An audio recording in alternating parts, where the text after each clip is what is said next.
Bismillahirrahmanirrahim. Assalamualaikum warahmatullahi wabarakatuh. Kita bertemu lagi di mata kuliah visualisasi data dan bisnis intelijen. Nah, di pertemuan kali ini kita akan masuk ke tahapan dan penerapan visualisasi data yang kedua. Nah, di minggu lalu kita sudah jelaskan beberapa tahapan dan penerapan dari visualisasi data. Nah, sampai ke dalam bentuk informasi. Seperti ini. Nah, oke. Seperti yang kita tahu, untuk tahapan visualisasi data, kita mulai dari analisis kebutuhan informasi berdasarkan pekerjaan. Kemudian masuk ke tahapan analisis sumber data, pemetaan data, sampai ke analisis metode ekstraksi pengetahuan.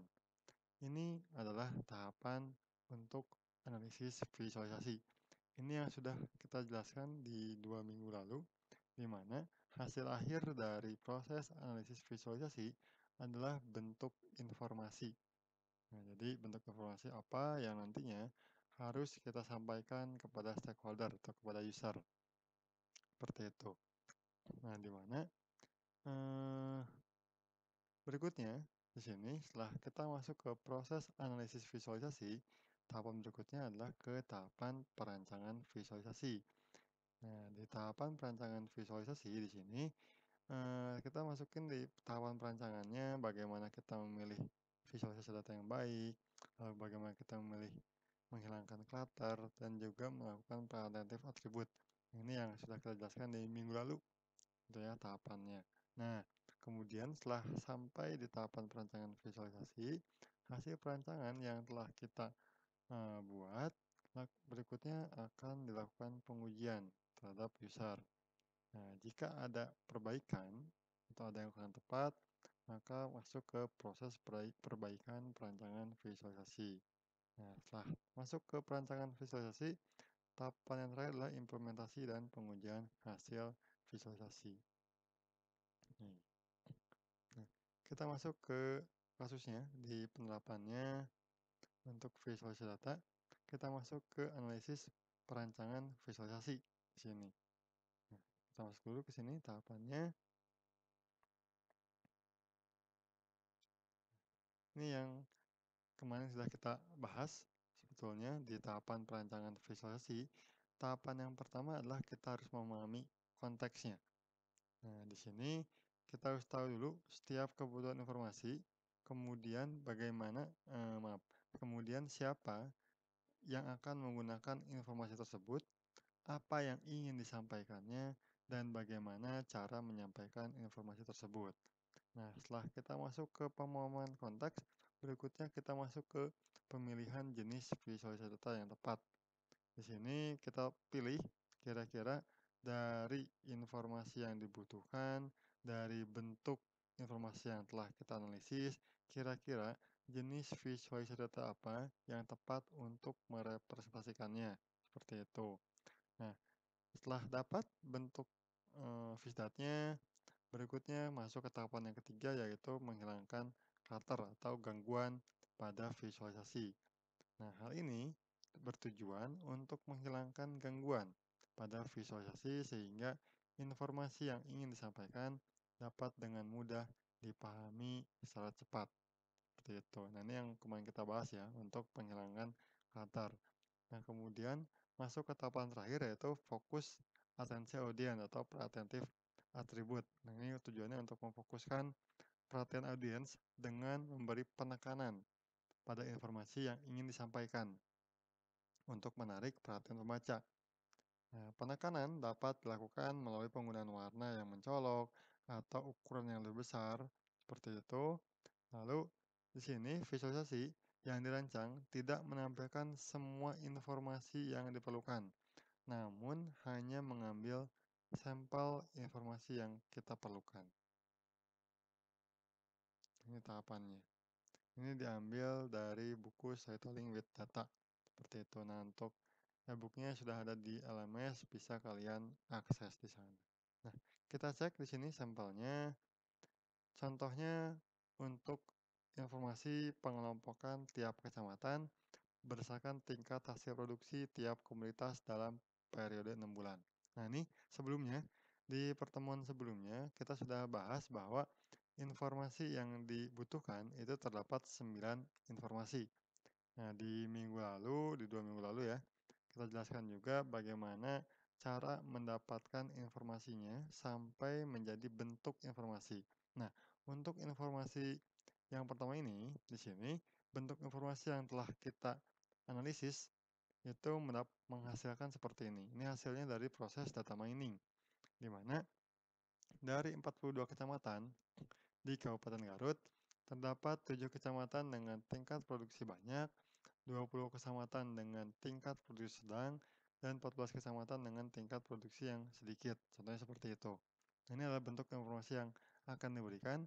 Nah, tugas kita sebagai analisis visualisasi itu bagaimana caranya visualisasi kita yang dihasilkan itu dapat menyampaikan hal ini.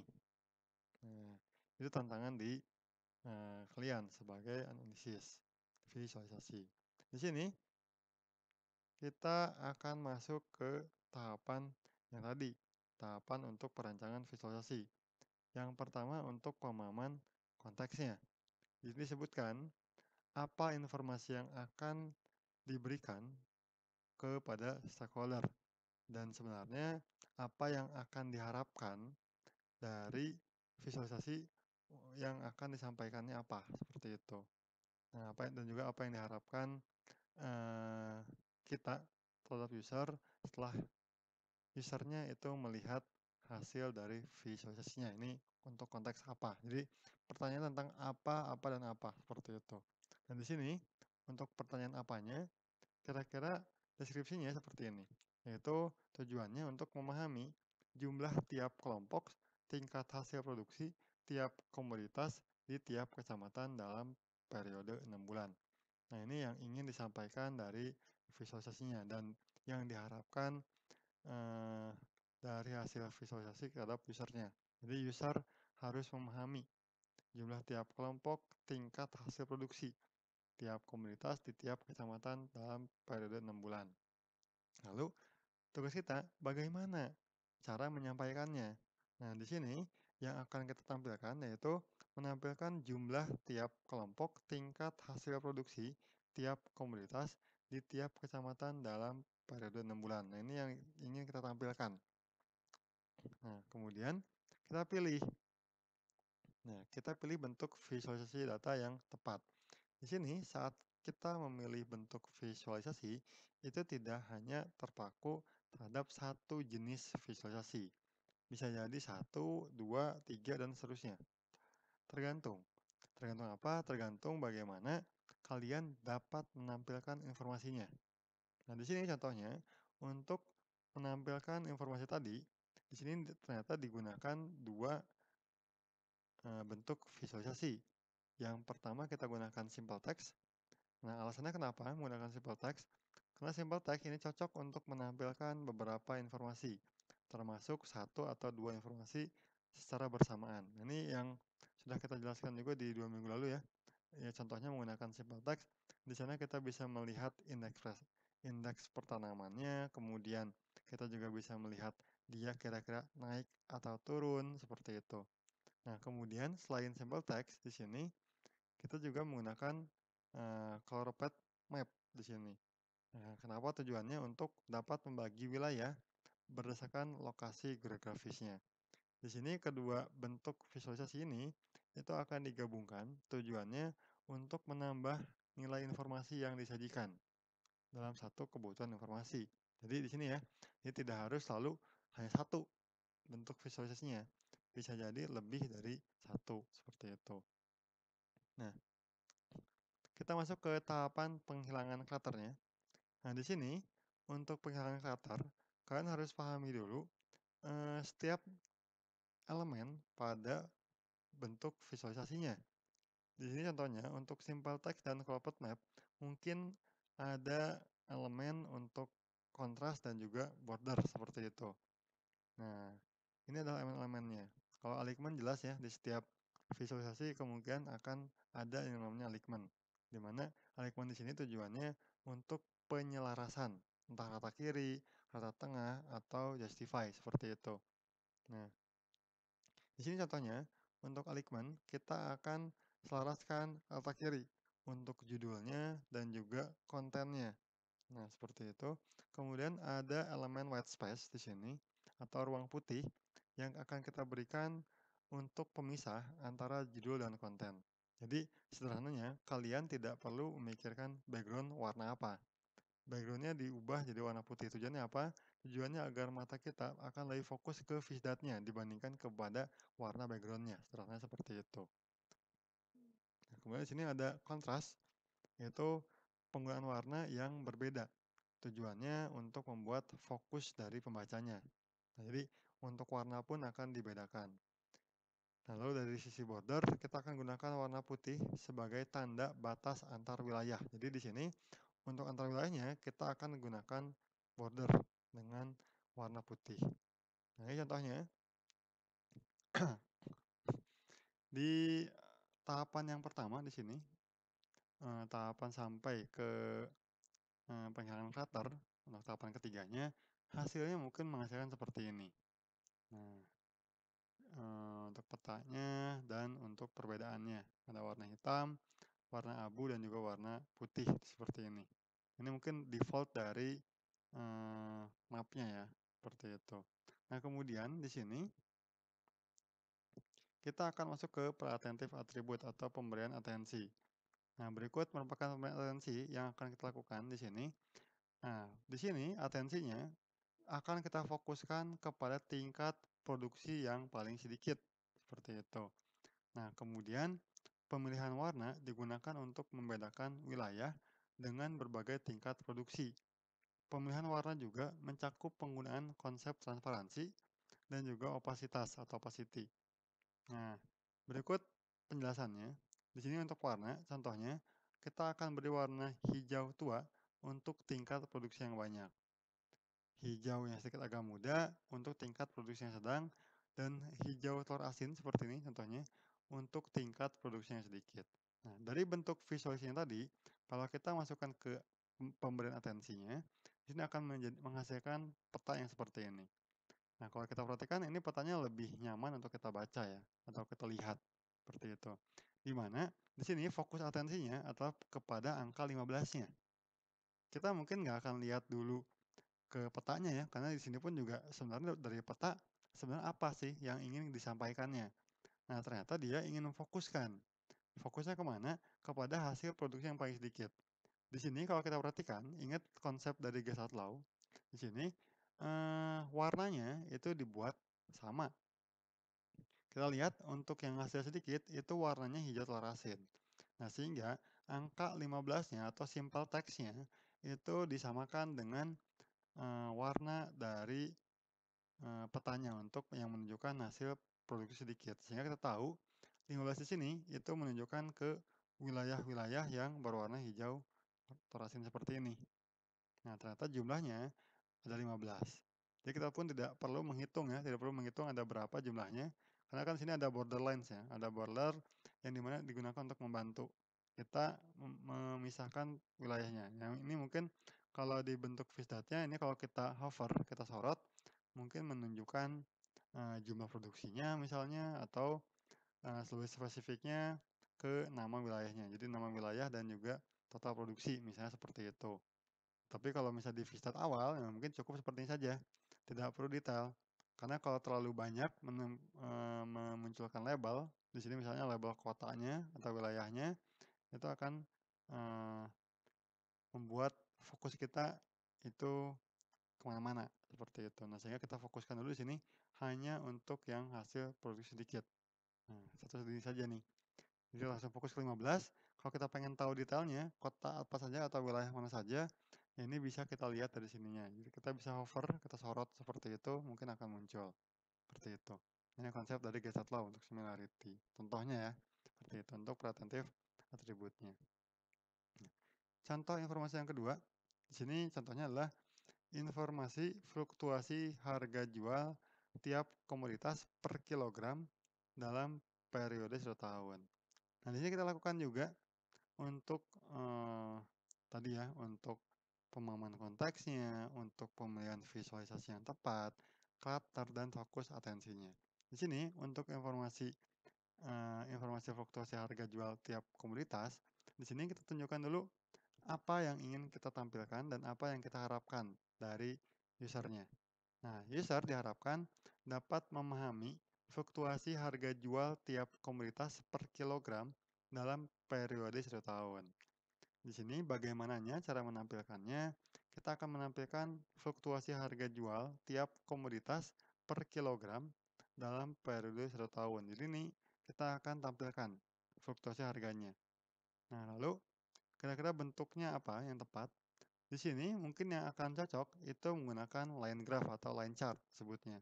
Kenapa? Karena ini cocok untuk memvisualisasikan hubungan antara seri, waktu, dan data yang kontinu. Sederhananya seperti itu ya untuk line chart. Nah, lalu karakternya di sini untuk line chart mungkin ada elemen yang namanya grid lines. Nah, grid line ini kalau kalian lihat ini adalah garis bantu. Nah, contohnya kayak gini ya, kalau kita gambarkan mungkin.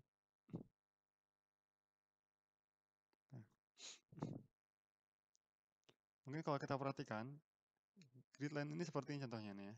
Kalau kita punya grafik nih, X dan Y yang misalnya seperti ini. Nah, grid line itu seperti ini misalnya, ini warna sedikit abu, ini yang seperti ini. Nah, garis-garis berwarna abu seperti ini misalnya. Ini grid line-nya. Tujuannya untuk apa? Ini untuk garis bantu. Misalnya kalau misalnya kalian melihat ada sebuah grafik, nah seperti ini nih. Atau yang misalnya seperti ini juga ujung. Nah, lagi yang paling ujung. Nah, ini garis bantu. Misalnya kalau sini ada angka 10, ini angka 20. Nah, kita bisa memprediksi kira-kira kalau dia ada di atas grid line seperti ini, mungkin dia ada di 12 atau 11, misalnya seperti itu. Kalau di tengah-tengah misalnya seperti ini, nah mungkin kita bisa bilang dia estimasi di 15. Contohnya seperti itu grid line.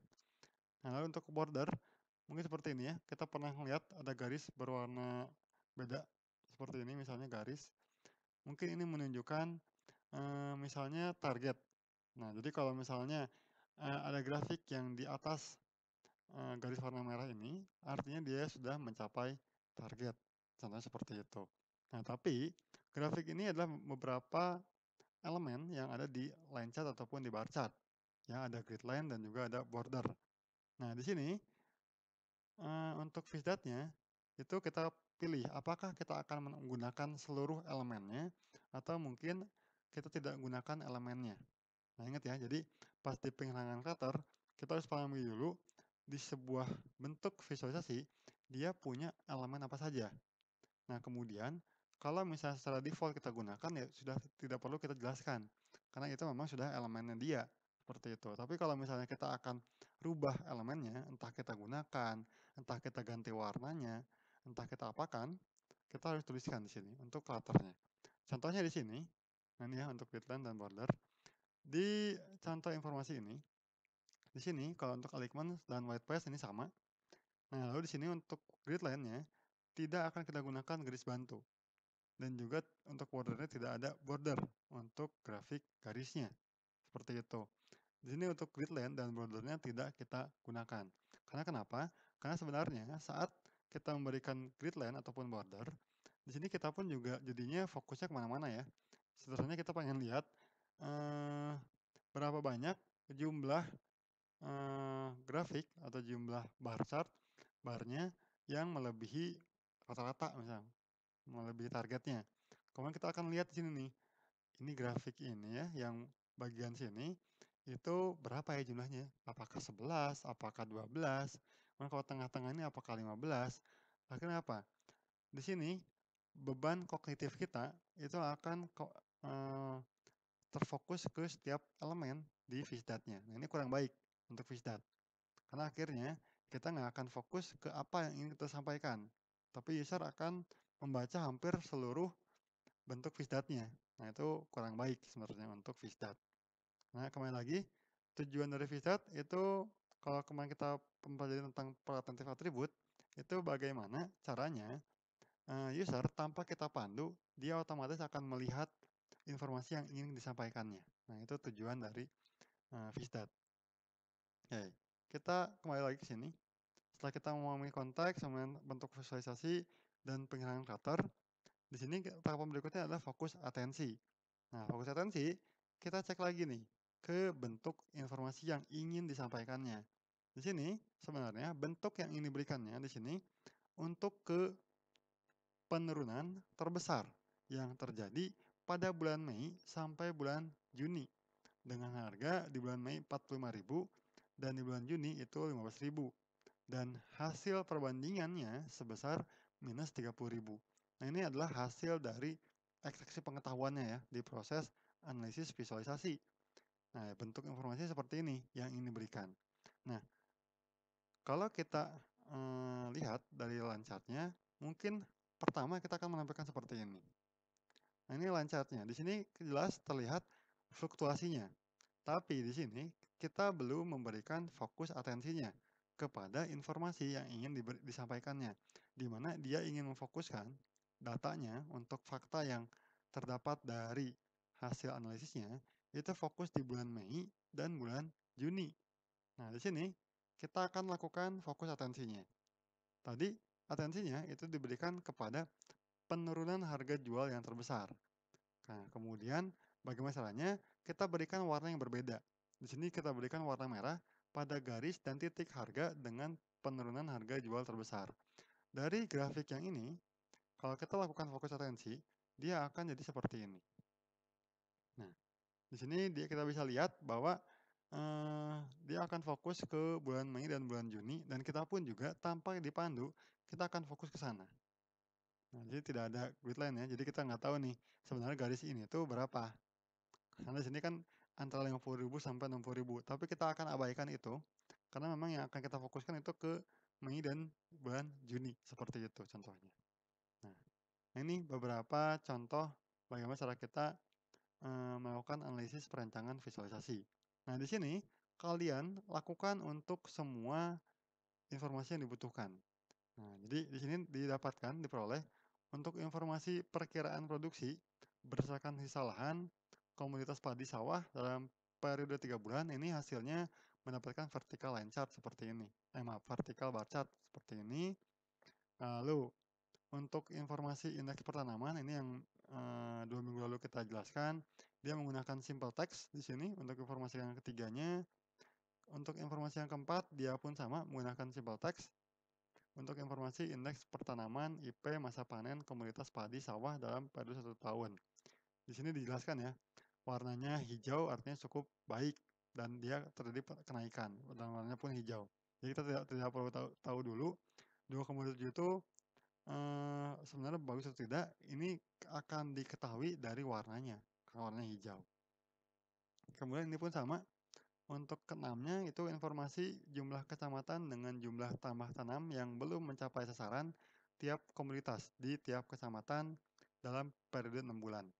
Di sini untuk yang jumlah kecamatannya itu diberikan simple text dengan hasilnya seperti ini, 14 dari 42 kecamatan. 14 ini kok warna hijau ya Pak, padahal kan ini buruk ya. Nah, tapi enggak, di sini kan kita lihat 14 dari 42 kecamatan. 14 itu cukup sedikit ya, kalau kita bandingkan dari 42 kecamatan, sehingga kita beri warna hijau. Dan di sini yang belum mencapai sasaran tambah tanamnya itu positif 2,02% dari sasaran tambah tanam dinas, artinya terjadi kenaikan, seperti itu. Nah, kemudian untuk informasi jumlah kecamatan dengan jumlah luas panen yang belum mencapai sasaran. Nah, ini untuk luas panennya itu sebanyak 42 dari 42 kecamatan. Dia beri warna merah, artinya ya buruk ya. Kita bisa langsung tahu bahwa ini buruk. Dari yang 42-nya tanpa kita baca label di selanjutnya, itu kita tahu bahwa ini kurang baik, seperti itu. Nah, ini pun dikasih warna merah. Dan juga untuk yang informasi ke-8-nya, untuk informasi jumlah kecamatan dengan jumlah produksi yang belum mencapai sasaran, ini diberikan warna hijau untuk 4, karena memang ya sedikit seperti itu, sehingga masih warna hijau. Dan untuk informasi ke-9 seperti itu. Nah, kita sudah sampai ke tahapan perancangan visualisasi. Nah, perancangan visualisasi ini kita baru dapetin kayak mock up-nya ya, kalau di RTL, setelahnya kalian bikin mockup ataupun wireframe. Nah, dari visualisasi pun sama, kita bikin perancangan dulu. Nah, perancangannya ya kita konsepnya seperti itu sampai bentuknya kira-kira seperti ini. Seperti tadi udah kita analisis. Berikutnya, sebelum kita masuk ke implementasinya, jadi jangan dulu langsung diimplementasikan. Hasil perancangannya kita uji ke user. Di sini user akan diminta untuk melihat visualisasi yang sudah kita rancang. Nah, kita sudah tahu ya bentuk informasinya untuk setiap informasi. Nah, kira-kira user itu mendapatkan informasi yang sama atau berbeda? Atau mungkin pemahamannya apakah cepat atau mungkin sedikit terhambat? Nah, ini bisa kita lihat dari pengujian perancangan visualisasi. Nah, dari 9 bentuk informasi yang sudah kita rancang dan sudah kita bentuk visualisasinya, ternyata dari hasil pengujiannya di sini diperoleh 2 dari 9 visualisasi ini masih sulit untuk dibaca. Nah, di sini kita analisis, sulitnya kenapa? Nah, contohnya untuk yang informasi yang pertama di sini yang sulitnya, itu untuk informasi fluktuasi harga jual tiap komoditas per kilogram dalam periode 1 tahun. Nah, di sini informasi yang diterimanya adalah fluktuasi harga jual cabai rawit tahun 2021, dapat tuh informasinya. Nah, tapi masih sulit untuk dibaca. Nah, kenapa? Dia berikan masukan. Jadi ini pun kasih ke user. Jadi user kira-kira apa yang dapat kita bantu agar dari Visdat-nya itu lebih mudah untuk dibaca. Ternyata diberikan masukannya adalah label data. Pada data yang diberi atensi, diberi satuan dan data tanda koma sebagai pemisah. Nah, ini dilihat waktu untuk mendapatkan informasinya sekitar 5 detik. Ini yang fluktuasi ya, fluktuasi itu yang diagram line graph, seperti itu. Nah, berikutnya untuk yang kedua, di sini informasi perkiraan produksi berdasarkan sisa lahan komoditas padi sawah dalam periode 3 bulan. Nah, ini informasi yang diterimanya, perkiraan produksi masa tanam 1 dan masa tanam 2. Dapat informasinya, selama 9 detik, tapi masih sulit untuk dibaca. Nah, di sini label data diberi atensi, diberi satuan dan tanda koma sebagai pemisah. Ini sama. Nah, kalau kita lihat di sini, berikutnya kita udah dapetin nih, bentuk visualisasi mana yang masih mengalami kesulitan. Tahapan berikutnya, di sini kita masuk ke perbaikan perancangan visualisasi. Di sini kita perbaiki. Nah, contohnya tadi untuk informasi yang pertama yang menggunakan line chart di sini kita lihat ini di sini sebelum perbaikannya kita lihat memang kenapa dikatakan masih sulit untuk dibaca. Pertama, dari labelnya ini 45.000. Ini kita tahu 45.000 karena mungkin ini lebih mudah ya karena 0 sisanya. Nah, tapi bagaimana kalau misalnya, angkanya itu tidak bulat seperti ini? Kita akan sulit untuk melihat bahwa ini adalah 45.000 atau mungkin saja 4.500 misalnya seperti itu, karena kita kan nggak tahu ini pecahan ribuannya. Nah, kemudian disebutkan satuannya, karena kalau kita perhatikan di sini 45.000, satuannya apa? Untuk mengetahui bahwa ini adalah rupiah, kita harus lihat ke bagian sebelah sini nih, label di, grafiknya. Ternyata dia adalah rupiah, seperti, oh berarti ini 45.000 rupiah. Nah, di sini mata kita akan fokus ke grafiknya, di sini yang fokus atensinya, dan juga pengen tahu 45.000 itu labelnya apa, apakah menunjukkan kilogram atau apa, atau mungkin rupiahnya. Kita harus lihat ke sebelah sini, ke sebelah kiri. Oh, ini rupiah. Nah, setelah kita perbaiki, kita beri seperti ini. Nah, dikasih labelnya, oh rupiah 45.000. Nah, ini bisa kelihatan nih, 45.000 kenapa? Ada koma untuk pemisah ribuannya. Nah, ini untuk yang visualisasi pertama yang mengalami kesulitan. Nah, informasi yang kedua, ini untuk yang vertikal bar chart. Di sini kita sama ya kasusnya, di mana kita di sini tidak ada pemisah ribuannya, dan juga untuk labelnya, untuk mengetahui bahwa satuannya itu apa, ini 26.116, itu satuannya apa, kita harus lihat lagi ke bawah. Oh, dia ternyata satuannya ton. Nah, di sini kita rubah sampai seperti ini. Nah, ini pun sebenarnya sudah cukup baik ya, karena di sini warna hijaunya dikasih saturasi ini hijaunya lebih muda dan di sini hijaunya lebih tua, menunjukkan dia lebih banyak. Ya di sini kalau kalau di yang kasus ini mungkin udah kelihatan ya, Pak, karena di sini lebih panjang. Tapi bagaimana kalau misalnya ternyata bedanya tipis dan ternyata vertikal bar chart-nya cukup banyak. Nah, pemisahan warna ini akan lebih baik. Kenapa? Kita bisa langsung fokus ke warna yang lebih gelap. Oh, ini yang banyak berarti, seperti itu. Nah, tahapan berikutnya, di sini setelah kita dapetin, kita masuk ke tahapan yang terakhir. Jadi setelah kita melakukan perbaikan visualisasi, tahapan berikutnya adalah implementasi dan pengujian hasil visualisasi. Di sini untuk implementasi dan pengujian hasil visualisasi, di sini silahkan kalian bisa eh, menggunakan sebuah tools, menggunakan Tableau ataupun menggunakan Power BI, itu dipersilahkan. Nah, atau misalnya ternyata kalau kita menggunakan Tableau atau Power BI itu masih ada kesulitan, Pak. Misalnya kesulitannya tidak bisa, cukup baik untuk, preventif atributnya. Nah, kalian bisa juga langsung membuat aplikasi secara mandiri sendiri, seperti itu, untuk implementasi dan pengujian. Nanti pengujiannya ya diuji lagi hampir sama seperti pengujian perancangan visualisasi, namun bukan di perancangannya tapi di hasil aplikasinya, di, aplikasi. Karena mungkin saja di aplikasinya mungkin sedikit atau mungkin ada perbedaan seperti itu. Nah, ini dicek lagi. Ini silahkan. Nah, itu tahapan selanjutnya. Nah nah, oke.